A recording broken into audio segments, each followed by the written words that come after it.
let's get to it. Let's get to it.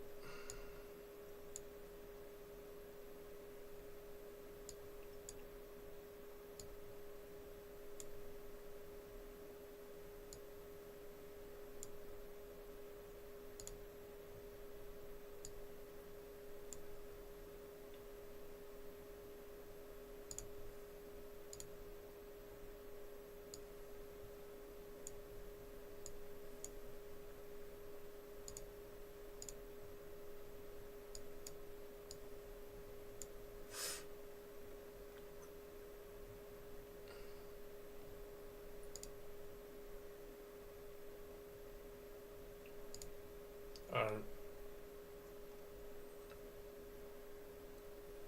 We're just gonna get right into it. Why would it let me fucking copy and paste this shit?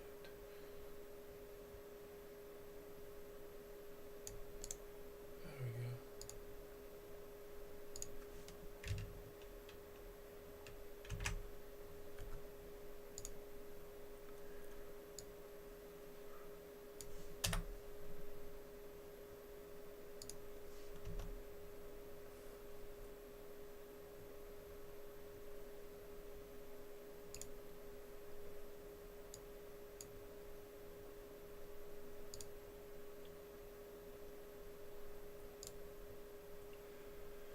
Alright, I really lost some momentum these last couple weeks.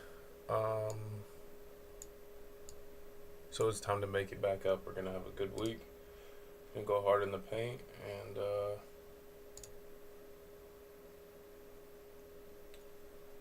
going to talk about a lot of stuff. So we're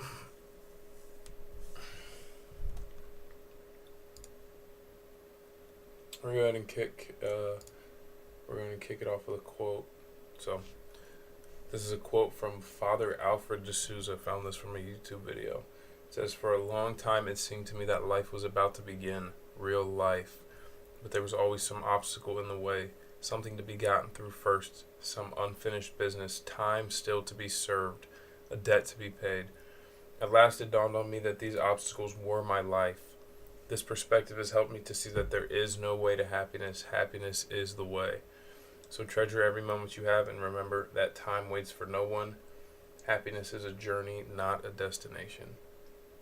So that's today's quote. I'm going to go ahead and send that in the chat. But when I heard that quote, it really spoke to me because that is probably one of the biggest problems I've been facing, and I know I talk about it, but there's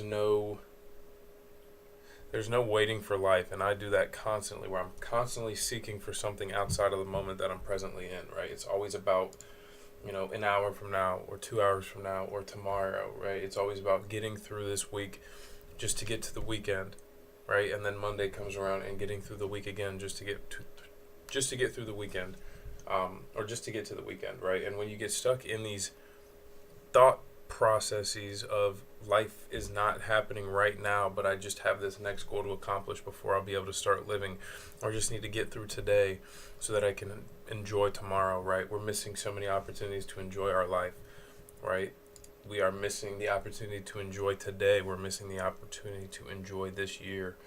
And so it's super cliche, but we really do just need to live in the present moment, because when you are constantly looking for your happiness in the future, I've said it before, but you ultimately never find it, right? You have to choose to have that now. And life happens now, so don't ever put off enjoying your life until you get something in order, until you tackle that last obstacle, until you get through that unfinished business, because what you'll end up doing is you'll end up missing your life. I already feel like I've missed years, right? I already feel like I've missed years because it's, I've never been where I've truly wanted to be. And I've talked about how when you are putting conditions on your acceptance with life, when you're putting conditions on those things, what you end up with is you end up never getting there, because by the time you get where you wanted to go, the goalpost has already shifted. So really, just a really powerful quote, honestly, because it's true. The obstacles are our lives. The obstacles are our lives. Life does not start when you get through this week. Life does not start when you get through this year. Life does not start when you have enough money in the bank. We are living life every single day, every single moment that we are here. We are living our lives, which when you really think about it like that, and you really think about the fact that we're going to die one day, like without a doubt, the one unavoidable thing in this world, we literally will all be dead at some point. And it just doesn't really make sense when you really think about it that way. It doesn't make sense to wish so much of our time away.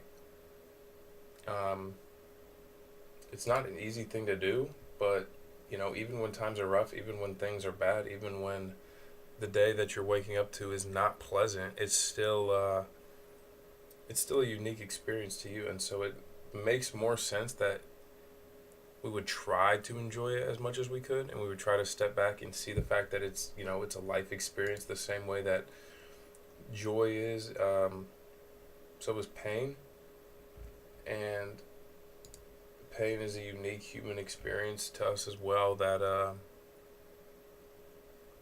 we live in. So you just have to try to see every moment for what it is, and just be all the way there when things are happening, because one day we won't be here anymore. So that's my little spiel for the day. What I really want to talk about is kind of the title of this video, sort of, but not really, and that is just going to be why we ultimately do the things that we do. What is it that's driving us? I woke up and I wrote today, and I was writing about. Well, actually, first let's get into this. So I've been trying to fucking dopamine detox, because I've been really bad on my goals of staying off the internet. And as I lost momentum, I felt myself slipping back into just bad habits. When you slip back into these bad habits, it makes it harder to get yourself to do stuff that isn't as fun. Well, here's the weird part. When I do stuff, when I write, when I read, when I, want to have a good stream and I accomplish that, I feel great at the end of the day. But the difference between something like this and scrolling on your phone is it takes effort to get started. And I really think that when we're constantly frying our dopamine receptors, that's the really hard part, that becomes the challenge to get over, is getting through that application of effort in the beginning of something, because it takes no energy to pick up your phone and scroll. It takes no energy to turn on the TV and watch the TV. It takes no energy to smoke weed or anything like that. And so when you're constantly rewiring your brain to do these things that don't take any effort, to play video games, it takes no effort to play video games. And when you sit down to do something like write, or you open up a book and you have no idea what it's about, that initial phase of the application of your effort, right, that initial phase of difficulty to get your brain to focus, can become like a daunting task for your brain. Not even daunting, but your brain will just reject it, because you've conditioned it to be able to receive dopamine with little to no effort at all. So now applying effort to something becomes pretty difficult. And ultimately, that's what drives a lot of the things that we actually end up doing, right? So if you have the vision in your head that you want to start doing new things, and you find that you can't actually get yourself to do these, you probably need to take a step back and really kind of assess where you are getting pleasure and dopamine in your life from. Because if you're frying your dopamine receptors, then it's going to be really difficult to get yourself to do anything new that might be more rewarding on the backside of it, but less rewarding at the initial. It might take a little bit longer for you to get into that book or for you to enjoy what you're writing about or anything like that. So there's going to be that initial phase of work with no reward, basically. And when you condition your brain to just get instant reward, like immediate reward, then you're going to make it a lot more difficult for yourself to do stuff. So if you want to like start doing new things, what I'm finding out is that it's really important that your day and the work you're trying to do is structured into your dopamine schedule, basically. So I saw a video on what's called dopamine loading, and that basically just means as your day goes on, it should progress to more enjoyable things. And that, not even more enjoyable things, more, well, see, here's the thing. This is where I get kind of confused, right? Scrolling on your phone isn't even actually that enjoyable. A lot of people don't genuinely enjoy scrolling on their phones. You don't feel good after it, but it's immediately engaging. And so I'm not exactly sure how dopamine plays on that immediate engagement. But it's going to be the ease of getting into those tasks. So you want to basically schedule your day in a way that puts the hardest tasks at the beginning, more or less, the hardest tasks to get started, especially if they're new, so that as the day goes on, you can basically order everything in a way that the next task is easier than the last one, right? So something like writing can be pretty difficult to get into because it's like, I saw it described as you're like a chase, like this thing is kind of eluding you and you're trying to catch it when you're writing about something. So that can take a lot of mental energy. It can exhaust a lot of brain power. So that's why that can be a really good thing to do in the morning. Also, that's when kind of we're reset to our baseline, and we can tend to think clearly about things because we don't have the immediate inputs that we put in our brain yesterday. We're waking up from sleep, and so we kind of have a clearer head, and we can kind of really examine reality on more of a raw scale and figure out, not even figure out, but just explore ideas and kind of take an honest assessment on the things that we're doing. But then as the day goes on, it should to progress into the easier and easier tasks until eventually, if you want to do something like watch TV or play video games, it really should be the last thing that you do. Because once you do something like that, once your brain feels the ease of getting a reward with no applied effort, it's going to be a lot harder to now get yourself to apply effort to anything as the rest of the day goes on. So if you wake up and you start playing video games, or you wake up and you start watching TV, you're going to find that if you try to get yourself to do something later in the day, you're either probably going to fail at it, or you're not really going to get into it, or you're going to do it for a little bit and then give up, because your brain has already experienced that for the day. And every day you kind of get another chance to determine where your brain's going to get its dopamine from. And so it doesn't really matter what you did yesterday to an extent, but what you wake up and how you order your day is going to be really important. So if you want to start doing stuff, it's really important that it is enjoyable relative to what you were doing before. So if it's something brand new, there's going to be a lot of applied effort to get into it. And so if it's something you can do first thing in the morning, that's probably a good idea if you're really trying to start a new habit. Because even if something might be more difficult, even if it actually takes a little more effort to work out, to get in the gym, if it's something that your body and your brain are used to, you're not going to struggle as much to get yourself to do it, to motivate yourself to do it. If it's a brand new task, it's going to take a lot of effort to get your brain to basically enter into a new paradigm or enter into a new state.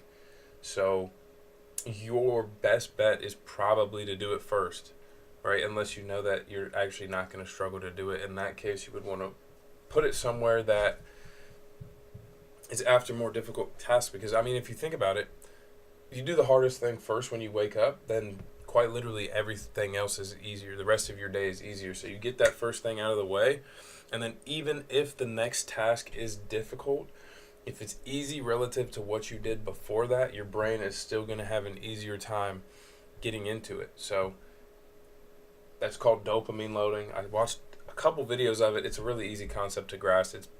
It's quite literally just ordering your day to do the hard stuff first. Because I don't know, I do think there's a lot of, I don't think that the information on dopamine or the explanations on dopamine from a lot of people are really clear. It's kind of just like happy excitement chemicals in people's brains, but I really think that it's effort that applies to it, and getting yourself to do something that isn't necessarily immediately fun.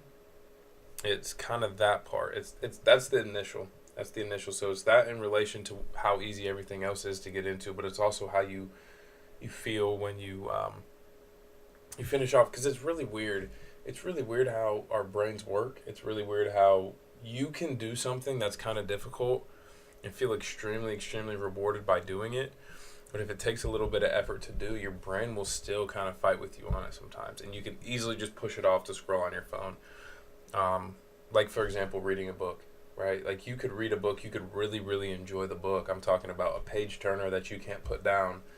And if you finish that book and then just kind of make it a habit to start scrolling on social media again, you'll find that even though you just really enjoyed a book, your brain won't be super eager to just hop right into a new book, because it's going to take some energy for you to really get into it for a second. You don't just always, I mean, sometimes you do, but most of the time you don't pick up a book, read 3 words, and then immediately you're hooked the same way that you're hooked once you really get into a book.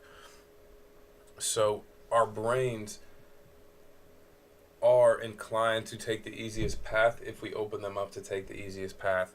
So it's really important to protect that, because when you don't protect that, you're basically just letting your brain, or you're basically operating on your like most primitive desires, because all of our most primitive desires are the easiest ones to satisfy.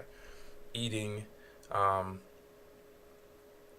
sexual desires, and like entertainment and distraction. And so when you let those desires govern your life, you're just going to end up doing a bunch of stuff that's not ultimately fulfilling, because while all those things are necessary to a certain extent, if those are what govern your life, you're going to be lacking a lot, because we need a lot more than that, and our bodies crave a lot more than that, but they require a bit more from us in order to satisfy them.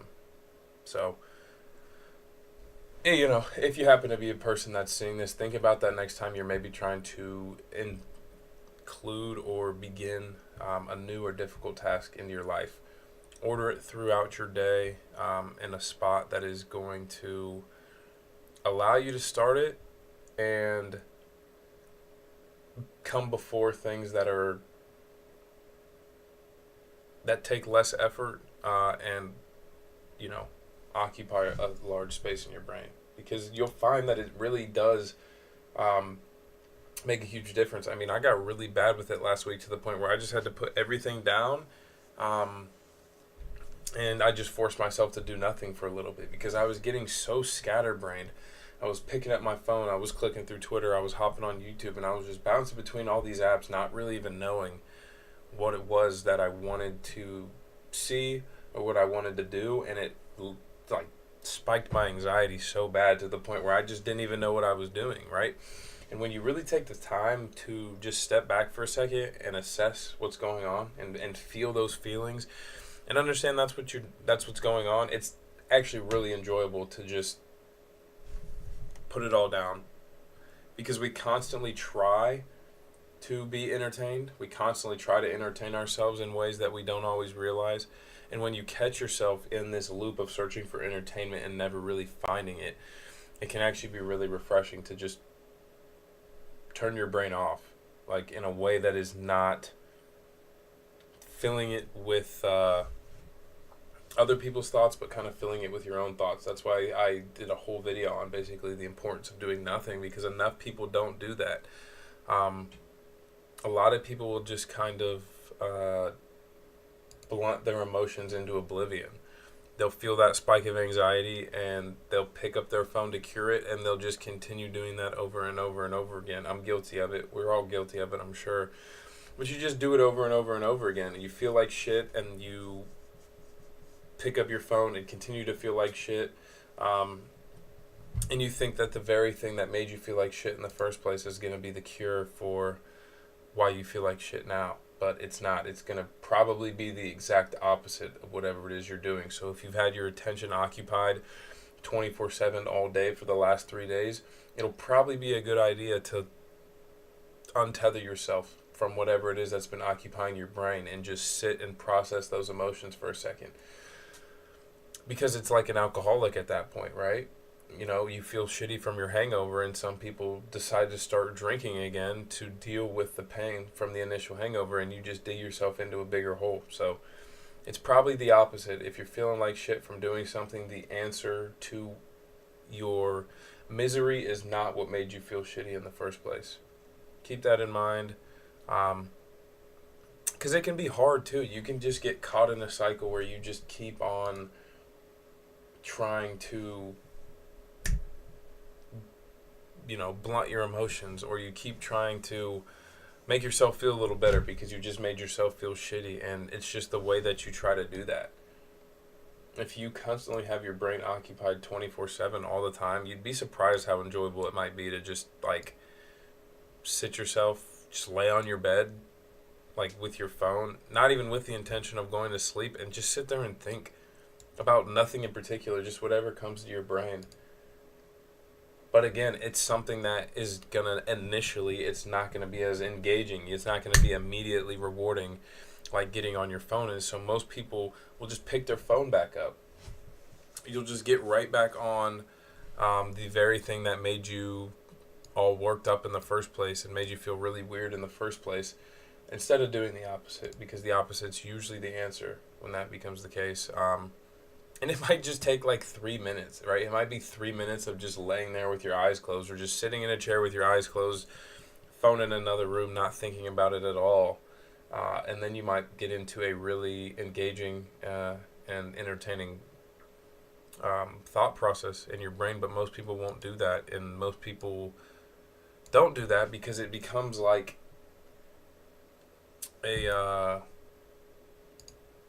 it becomes a cycle. It really does become a cycle where the phone makes you feel a little better, it leaves you feeling shittier. So when you put the phone down and you feel worse than you did before you picked it back up, you're going to be more inclined to pick it up again, because when you were using it, it made you feel a little better. But then it just almost digs you into a hole. And the only way to counter that hole is to deprive your brain of the very thing that is putting it into that hole. Right? That's the big problem with drug use, is why everything, and that's the reason why everything in moderation is the way to go. Because when you abuse the circuitry of your brain, you are digging yourself into a hole, right? If something gives you a sharp dopamine spike, but then drops you back under baseline, you're going to have to give your brain time to get back to baseline. When you don't give your brain time to get back to baseline, you end up feeling worse than you ever did before you took that thing to make you feel better.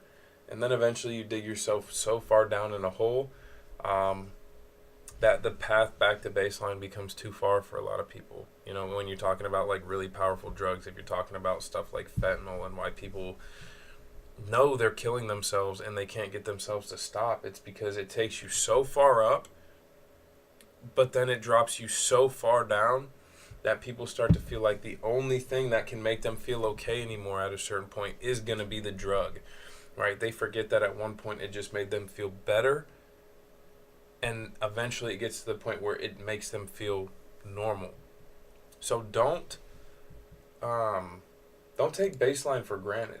And baseline is kind of when you don't really feel anything, right? You don't really feel super happy, but you don't really feel super sad. You kind of just are, right? That's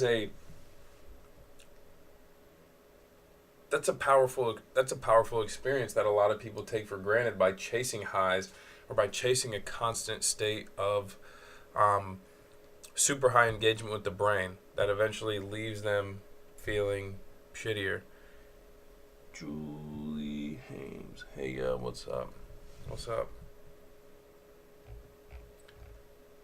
I just hit the follow button though. I don't see a follow.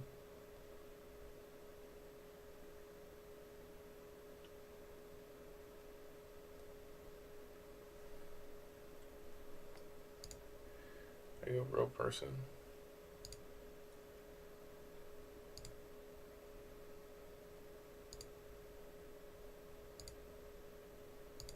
No?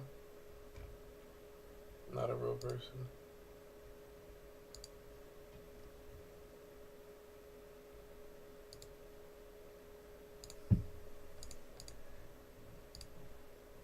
Tough.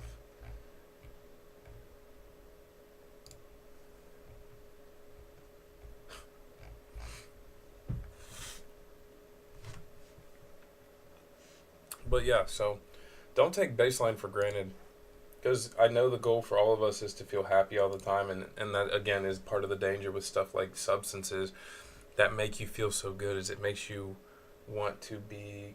Can you see my message? Yeah, I can see your message. um, but substances make they make your brain potentially crave a state of euphoria that's kind of unnatural. um, and it can just be a really dangerous cycle, because we're not always supposed to feel euphoric and on top of the moon, and there's a lot of substances out there that kind of become that crutch for people, but then eventually are just getting them back to baseline, not taking them above baseline anymore like they once did. So be really careful with that stuff. um,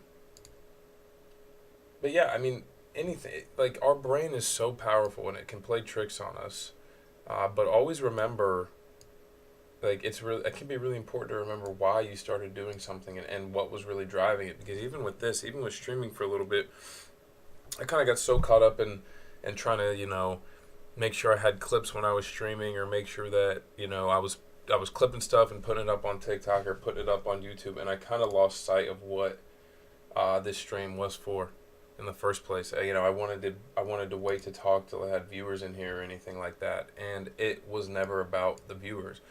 The whole reason I started streaming, and the whole reason I stream, what made it good at the beginning, at least, or what made it easy to do, is that I wasn't talking to anybody. I was talking to myself. I was telling myself things I needed to do.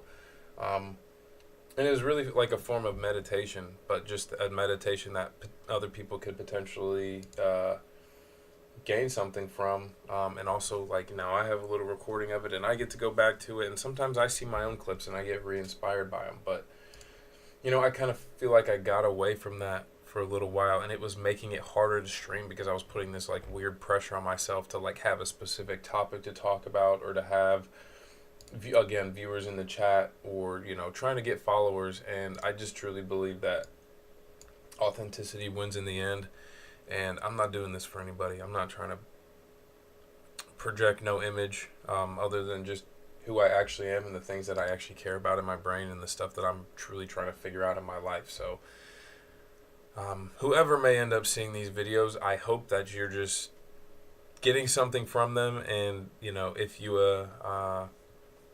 have any thoughts on these kind of issues or subjects of your own, that you share them so that we can discuss them, because I always find that whenever I have really engaging discussions with people over the weekend before I come back to stream, I always have like really good streams on Monday or Tuesday, because that's where it comes from. It all comes from conversation.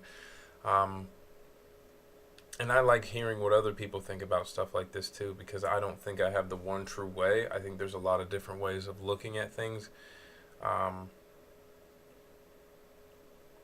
And our life experiences, everybody's life experience is different, and the kind of things we go through all give us different insights. So this isn't for anybody else, and I just need to remind myself of that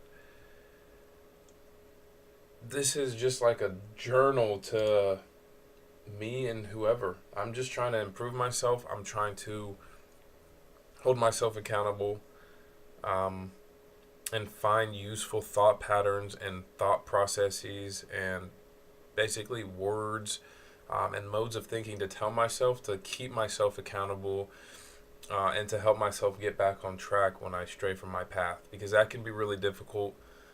But so much of it comes with being aware and being able to be present. And whenever you're feeling some type of way, which I have been recently, when you're feeling like something's missing, or you're searching for anything outside of the present moment, it can be really, really useful to just take a beat right then and there. When you feel like you're not making the decisions that your brain's making, when you feel like you're acting purely on impulse, just take a beat and just like wait a second, because it would be crazy. Like I'd sit here compulsively checking my phone and clicking around my computer, not knowing why I'm doing it, and then I could just be like, deep breath, close my eyes, try to get to the bottom of why I was doing something like that, and it would become really easy to just stop. But until I took that beat, until I took a second to just recognize what it was I was doing and why I was feeling the way I was feeling, it almost felt impossible to stop. It almost felt impossible. It almost felt like I was never going to start doing this stuff again, right? I just read a 650-page book in like a week and a half, and was still in the gym, and was still streaming, and was still on top of my other work. I was really grooving, and I got so far away from that. The brain can be, it really is a slippery slope. The brain can be taken advantage of by its systems so quickly that it almost felt like I wasn't even going to be able to get back to where I was. And now one day of consciously writing and consciously not being on my phone, I mean, I didn't even listen to music when I went to the gym, and it feels like the world's in front of me again. You know, like just literally one day of just letting yourself get rewarded by the things you want to truly be rewarded by can be really powerful to reaffirm that the things you're doing are not as daunting as they may seem. Because again, you play video games all night, or you scroll on your phone all day, and anything that sounds like work becomes not terrifying, but it just sounds miserable. I think that's why a lot of people get the Sunday scaries, you could call it, because when you have a weekend that's just kind of pure bliss and you have no responsibilities and nothing to worry about, and maybe you spike your dopamine receptors because you drink or you go do something really fun, and when Sunday rolls around and people remember that they have to go apply their brain to things all week, it can be a really unsettling feeling, because our brain was just turned off for 2 or 3 days. But when you just take a beat to realize why you're feeling that way, and really get to the root of what it is you're about to go do, it's not that bad. I mean, it can still be bad, but it all serves a purpose. It all serves a purpose, right? Like I literally was enjoying the things I was doing. I stopped doing them for a little bit, and I started feeling shittier, and I also wanted to do the things that I once enjoyed less. And then I stopped doing the things that were making me feel shitty, and I've started doing the things that were bringing me fulfillment, and sure enough, I feel better already. Already I feel better, because the brain plays tricks on us. So title of the video is why do we do what we do? And that's a question you should constantly be asking yourself, because why do you do what you do? Right? If something is truly making you unhappy, why are you doing it? Is it necessary? Can you do something else? There's a lot of different questions you can ask yourself, but there's no answer for what we all do other that we can find from anywhere but ourselves. Now, some of the things that we do are learned, and they can be unlearned. A lot of the way that society is today is learned. It's not the only way that our lives can exist, and we can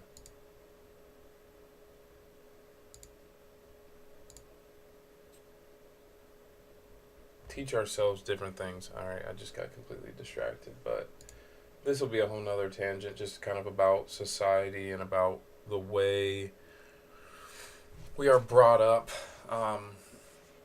And basically just compliance. So many of us seek acceptance, and honestly, at the end of the day, acceptance is at part of the core of what's driving so many of us, and in ways that we don't even realize.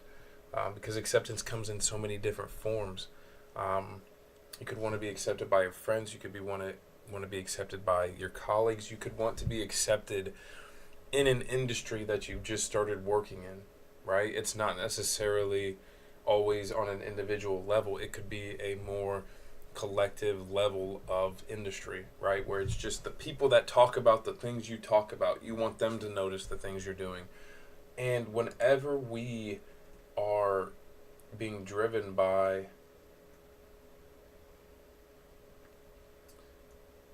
anything outside of what's truly driving us, what we're going to do is we're going to take our foot off the gas a little bit, right? We're not going to all express ourselves authentically, because most of the time we're going to be thinking, what might those people think about me?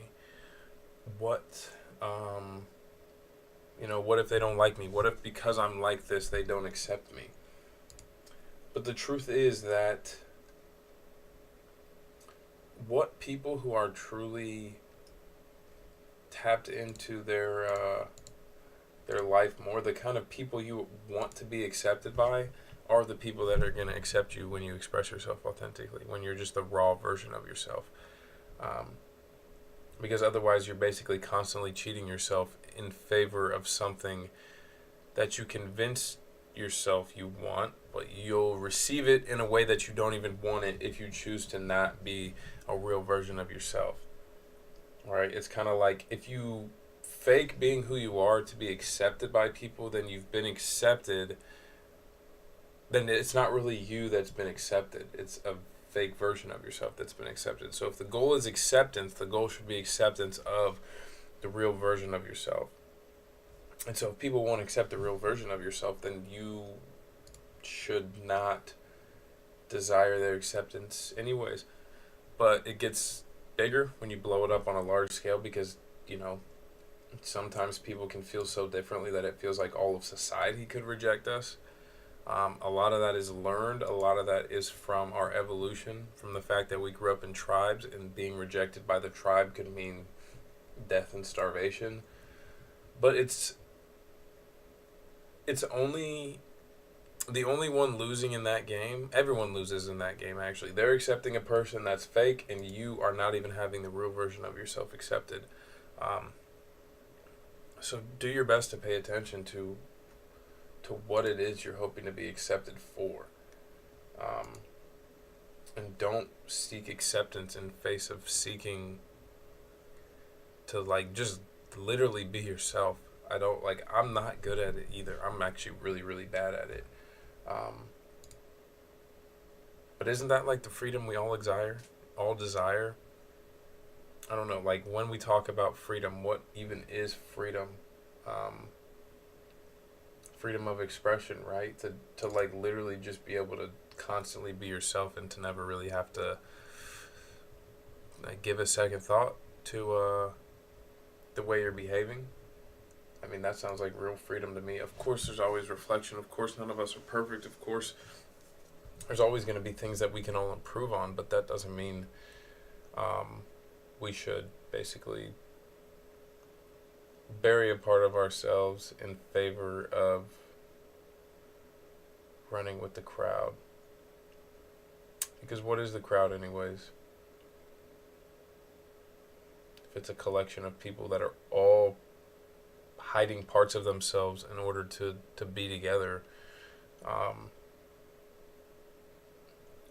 I guess it all depends on what the goal is. I don't know. That's what I was writing about today, but I wrote about it a few hours ago, and I don't really remember where I was at when I was talking about it. Let me see here.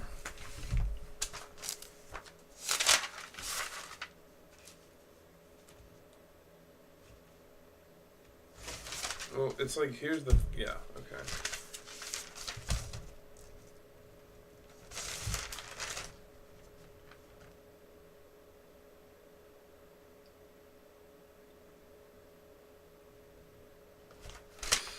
So I guess if we're talking about it on a larger scale, can't get back to that mindset. It's so we our life is only our own. Sharing our life with other people is part of what makes life worth living, though. So it's important that we can both live with who we are when we're with other people and who we are when we're by ourselves, because you will die alone, right? Like, quite literally, like, you're the only one that's going to experience your own death. And so you quite literally need to be able to live with yourself, right? You should like who you are. You should like the things that you're being able to express. But we all desire to be accepted. We all desire to be a part of something. We all desire, in one way or another, to be seen, to be understood, to have people who, regardless of who we are and what we do, we're going to go through the journey of life with. The problem that I have is that our society and the way it's set up right now kind of hijacks that system. It hijacks our want of acceptance and funnels us all down these paths of like soft coercion, so that we all kind of end up wanting things that fit into what they want us to want, right? It's like the illusion of choice that we have, the illusion of finding yourself. For a lot of people, is not truly finding themselves. It's trying to fit themselves into the box that society has created, and then convince themselves along the way that that is truly who they are, because everybody else is kind of doing it too. And it really bothers me a lot, actually, because it's basically all of what life is for a lot of people. And most people don't even realize it's happening. They don't even realize that their version of their authentic expression is learned and taught to them. It's not like a true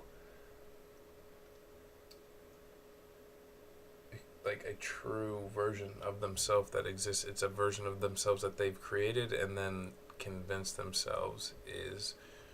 Because it's like, gosh, I was watching a really good video that was talking about part of this the other day, and it was talking about college. And if anybody, I mean, I've talked about how I feel about college, but it's supposed to be like the place of self-discovery, and it's not. It's the place of trying to make yourself fit into the options that college kind of presents to you. Like, hey, these are the versions of yourself that can exist.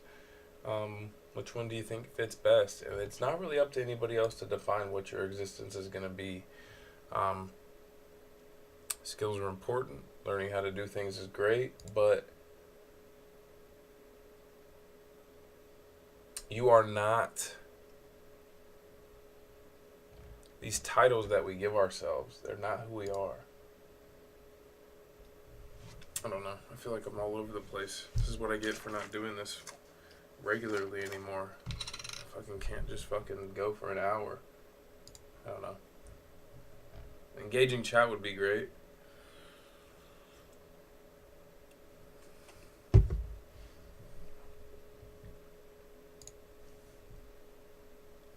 wanted to talk about some of this stuff, but yeah.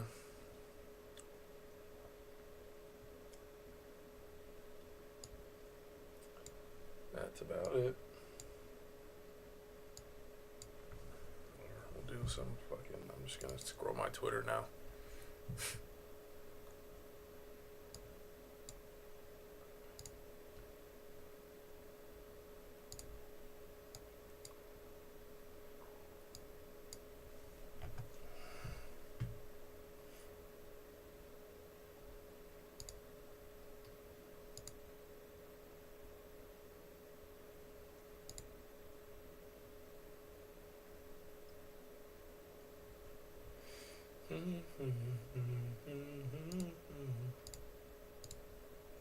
Really? It's gonna break the chat? Okay. Whatever. That's fine. That's fine. That's fine.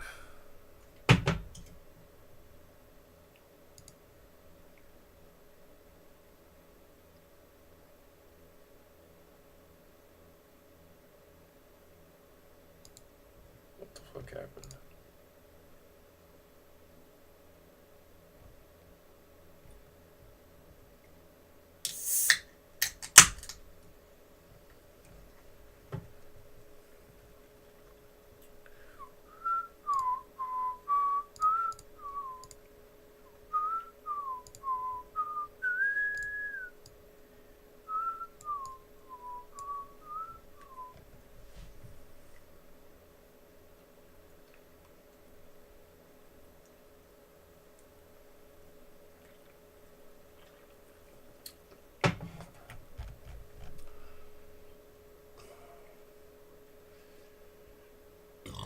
Excuse me. Oh well. It is what it is.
Yes, I make pretzels at the mall. I keep the food court exceptionally clean, and the pretzels are fresh, soft, and hot. That alone will contribute more to American than any brown third worlder ever will. That's insane. LMAO, I make code for data aggregation and price analysis. You are a lame ass loser. It's a fake cubicle job that produces nothing for society. You are an adult daycare chained to an email. I make pretzels for people to enjoy. That's just funny. From this point on, validation has to hold or go red until... I did not just put my hand up. Don't you dare.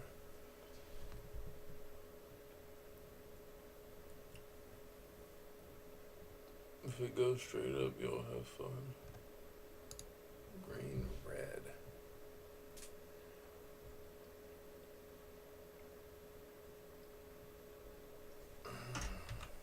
Can it just break already?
Oh, damn, he was about to be on Timcast. Nobody gives a fuck, actually.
Am I there? Yes. I think so. Really? Yes. Yes, you are. Yeah.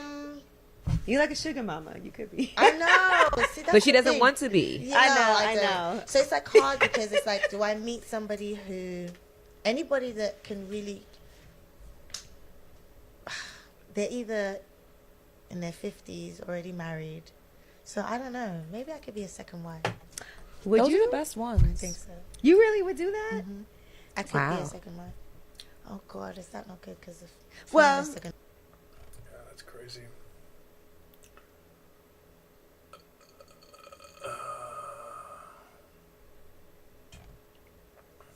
Come on, CRV. CRV, go up. CRV, go up. Go up, CRV. I need it. Best thing. We allowed in here, y'all? Destiny made you. Good? What a fucking loser. Ask the lady at the counter, what is the best thing? At the counter. IRL streaming. I know I'm fucking streaming, but something's just weird about that. Excuse me.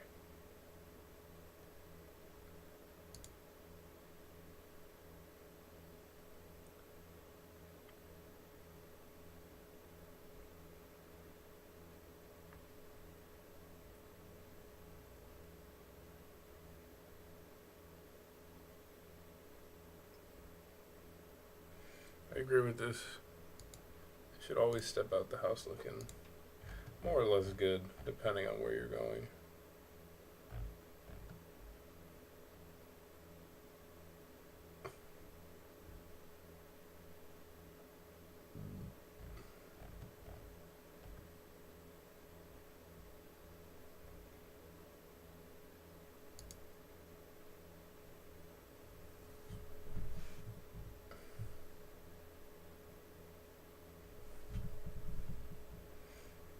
This dude's been posting about.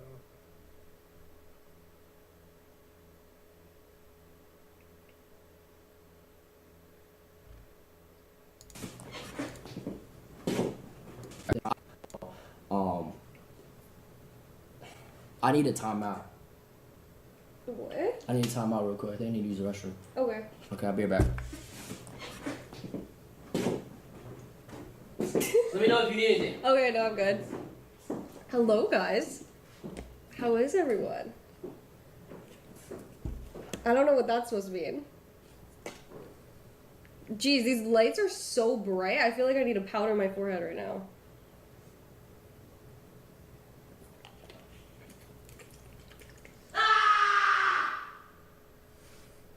Dude, that was a fucking nothingness clip.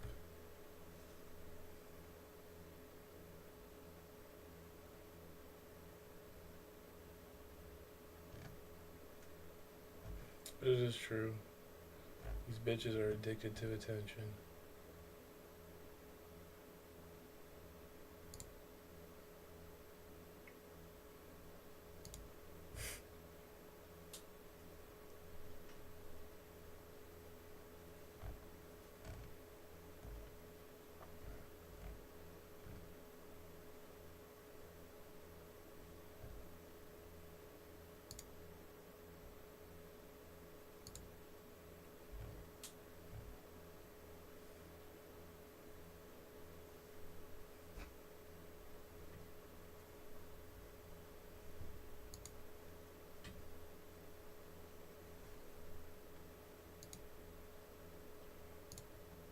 I know nothing about diet, dude. It's so fucking contradicting every time I see anything. I actually don't know what the fuck is. It's just I thought I knew, and now I just fucking try to eat real food and eat what I want whenever I feel like it.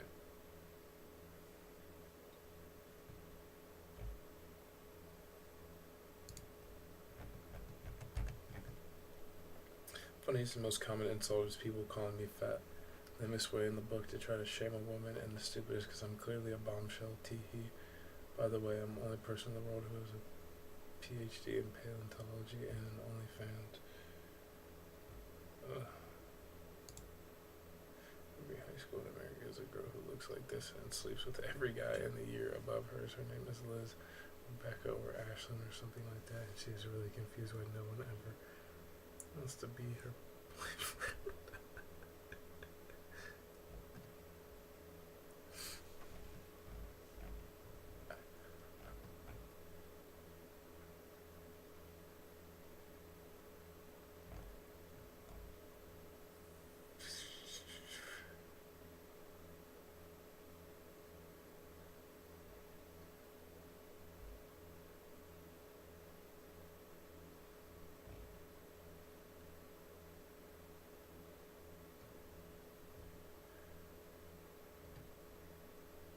And I go, oh fuck, I'm gonna go to a pure. She's fucking ugly as fuck. She's, cause I look at her, I squint my eyes. I'm like, I can't even fuck my eyes squinting you. Let me look at you straight. You're telling me you're mid right now. So when you're 40.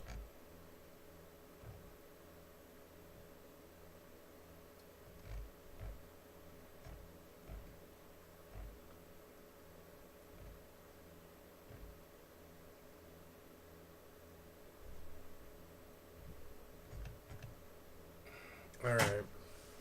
I doubt I even have a fucking viewer in the chat right now. Not even in the chat, just in the fucking stream. So, yeah, hopefully I can get some decent clips. I'm really going to be working on getting a YouTube video out soon just because I'm trying to do more, and it's not even about the YouTube video, it's about the organization of the framework of thinking and then sharing it with the world.